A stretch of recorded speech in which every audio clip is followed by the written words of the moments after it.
Hello, students. So we are discussing now our ratio analysis, no? Uh, and we would be actually um, solving for solvency. What's the other term for solvency? This will also be leverage ratio, or this can also be coverage ratio. And when you say leverage, that is as if you are Hercules. Alam mo yung 50 kilos ka lang kaya mong buhatin yung uh, 55 or 60 kilos because you are using what? A lever. But a lever is a simple machine that makes things easier for us. Parang, yung solvency, ganun ang konsepto no? It looks at your strength, no? If we're looking at our strength, then how strong are we? How stable are we? No? And how solvent are we? Kasi pag sinabi mong solvent, that is quite uh, strong, diba? Pagka sa chem. O, yan. So, what would be, no, the section that we are going to take a look at?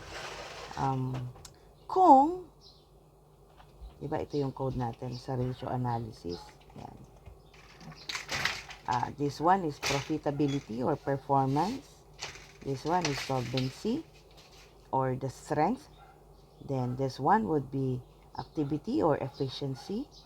Liquidity will be how liquid or how much cash do you have. And your market ratios, this would talk about whether have we satisfied the shareholders of the firm in terms of their goal. And nandito tayo. Diba? It's our SSS, the stability, the strength, and the solvency, your capacity to satisfy long-term obligations. Not only short-term, but also long-term. And it would talk about your credit worthiness. Diba? Kaya sinabing lever kasi tingnan natin kung kaya mo daw bang buhatin, no? Yung buong negosyo. So, anong section na titingnan natin? Siyempre, long-term section and the stockholder section. And you would take a look at the totality of the organization. So, we start with debt ratio. Ito yung mga titingnan natin. Long-term section of the debt and stockholders equity. Di ibig sabihin, ito, total debt, total asset. Diba? O, tingnan nyo nga kung ano yung total debt niya. We have 10 plus 40 plus 88. Ito yan, 10, 40, 88. Divided by 400. Sa 2019, we have 90 plus, ay, naisama ko, Dulin class. Ito. Ano to? 30 plus 90 plus 160. Tatlo diba? 160, 90, 30, 10, 40, 88. Okay. Over 500. Oh, come on. You compute. If, ano makukuha natin dito? Class, ano makukuha natin? Either, ang makukuha nyo dyan ay percentage or in pesos. Okay? So, we have here 0.34 or 0.35. So, ibig sabihin, pwede mo sabihin mong peso yan. For every 1 peso of your available resources, no, 35 cents come from creditors. Okay? Or 35% was provided by the creditor. Okay? O yung kabila, ano ang resulta nyo? If you have 30, at saka 90, at saka 160, diba? You divide it by 500, okay? What are we going to get? It will be 0.0398. If you notice, what happened? Bumaba yung kanilang debt ratio, diba? So, naging 39.8. Ito yung 2019. Ito yung 2020. Okay? Is that good? Is that somehow indicating a stronger organization? Ikaw, pag sa sarili mo, saan ka dapat mag-rely? Sa iba o sa kakayahan mo para maging progresibo ka? Siyempre, ang dapat, you rely sa kapasidad mo bilang isang organisasyon o isang individual para maging progresibo. At dito, ibig sabihin, from 39% or 40% to 35%, ibig sabihin, your status as of 2020, you have increased, no, your participation in terms of providing for the total resources of the firm. Kasi, dalawa lang naman ang pupuntahan yan. Remember, asset is equal to liability plus equity. This one is 35%. And if this is 100%, ano tong equity mo? 65. Diba? O, titingnan natin pag kinompute natin kung ganun pa talaga. Kasi you have here equity ratio. Pag in-add mo kasi yung debt at saka equity ratio, that will be equal to 100%. Oh, so you have 160 plus, ayan, plus 102 divide by 400. And then we have 145 plus 75 divide by 500. Tingnan nyo kung tama yung mga figures ko. Yan, kasi minsan tama yung data ko. Yung final result na iiba sa pagpindot. Ano sagot natin doon sa una? Kung yung 160, in-add mo sa 102, at dinivide mo sa 400, ilan ang sagot nyo? Class? Ilan? Tumama kaya? 65% ba talaga? Or, it is equal to 0.65.5 pesos. Diba? Yung sa isa, ano yung nakuha natin? 40%. O di kung 40%, dapat ito 60%. O, tingnan nyo nga. Compute nyo nga. 145 plus 75. O di 220. Divide mo sa 500. Ano yan? Ilan nakuha nyo? Tama ba yung figure natin? Kasi ano to 39.8%. Tama dapat tayo dyan. Dapat 60%. O, tumama na kayo. Very good, very good. Diba? O, ano masasabi nyo ngayon? Na check and balance ang inyong result. Diba? O. Any question? You can ask, no? Kasi iba nagagawa ng pagtatanong, no? Dahil pag hindi tayo nagtatanong, walang hindi nyo mas maiintindihan, no? Kita nyo? Ito pala, mali yung sagot ko dito. It should be 56 or it should be 56%. Kaya pala ang nakukuha natin dito ay 44% or 0.44. Sabi ko sa inyo magtatanong kayo, baka mali yung na ilalagay nating figure. Okay? Yan ang mahirap sa hindi tumitingin mabuti. Okay. So, ano ang dapat nyo tandaan? It would be debt plus equity is equal to 100%. No? So, ano ang estado ng organisasyon? That their strength as of 2020 had been given from the owners, not necessarily from, most were from the owners rather than from the creditors. Okay? So, ano pa? You have your debt equity ratio. Sa tingin nyo ba, may hirapan tayong computein to? Sinabi na nga sa inyo, kung ano yung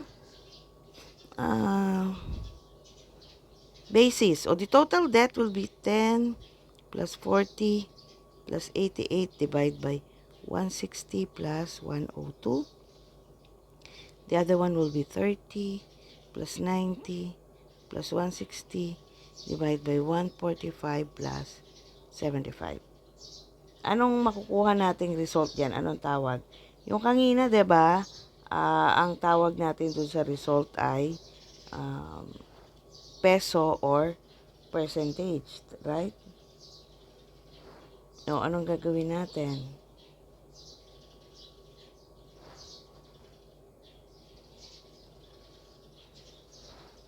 So we have ang makukuha nyo dyan, no? Kasi napaka-importante class nung alam niyo yung result Kung it's either more than 1 or less than 1, diba? Kung it is more than 1 or less than 1, kung more than 1, maganda ba yun? Abay, syempre, ibig lang sabihin nun, mas maraming ipinoprovide si creditor. Diba? Kung mas maraming pinoprovide si creditor, kita nyo class to, 0.8625. Diba? Sino ang mas maraming ipinoprovide? Class, sino maraming ipinoprovide? Pagka ganyan ang result. Uy. Di syempre, si owner, kasi less than 1 Ngayon, pagka higher than 1, ibig sabihin, mas maraming pinoprovide si creditor. Diba? Kita nyo to, 280 divided by 220. Ang nakuha mo, 1.27. Ano ibig sabihin yan? Mas maraming pinoprovide si dito. Tsaka, makikita mo naman doon sa figure, 138 versus 262, 280 versus 220. Yung susunod, ito yung dahilan kaya siya tinawag na coverage ratio. Ito yung time, interest earned. Ano pa ibang tawag dito? Interest, coverage ratio. Okay? Ito, siyempre, in every rule, there's an exemption. Ano yung magiging numerator natin dito?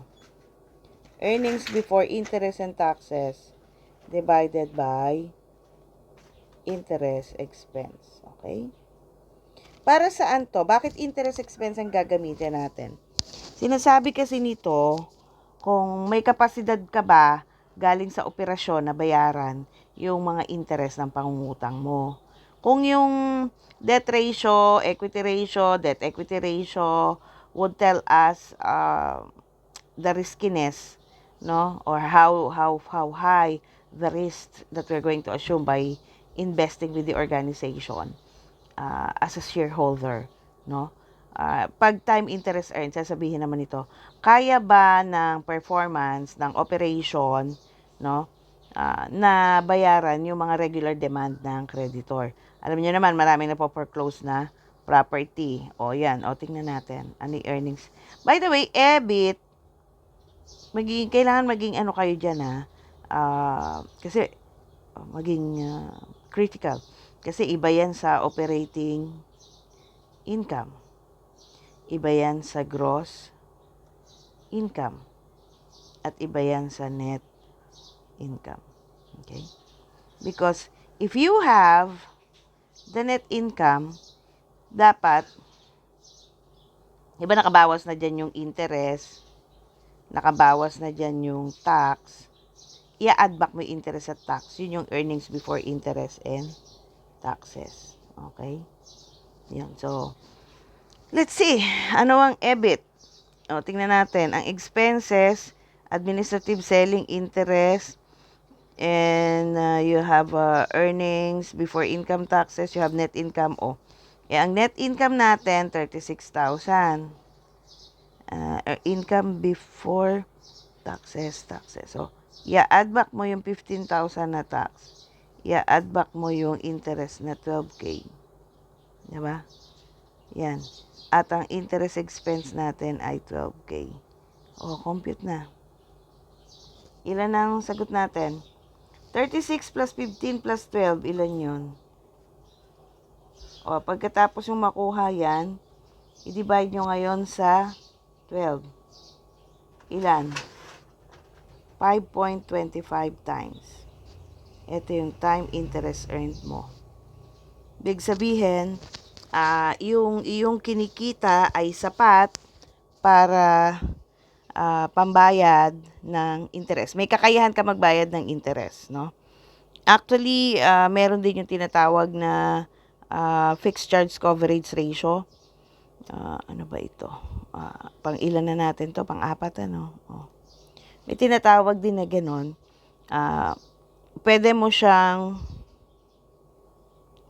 dito mga sinasama yung principal payment. Pero itong problem kasi na to walang principal payment. 'Di ba? Ayun, but the first concern of yours would be the interest. Kasi kung interest lang din pa mabayaran, paano pa yung mga principal, 'di ba? O, yun. Kaya, you have to be critical of what would be your earnings before interest and taxes because that is your basis of time interest earned. Okay? So, let's wrap up. Ano ang solvency ratio? Para saan? Sinasabi nito kung gaano ka kalakas. No? Kumbaga sa karelasyon, anong gusto mo? Malakas na? Mapera pa? At ma-perform pa? Diba? Ito yung sa profitability. Ito yung sa liquidity. At ito yung sa solvency. Kumbaga, ang gusto mong karelasyon, 3Ms. Diba? Malakas, mapera, ma-perform. Kasarap karelasyon ng gano'n, ano? Okay.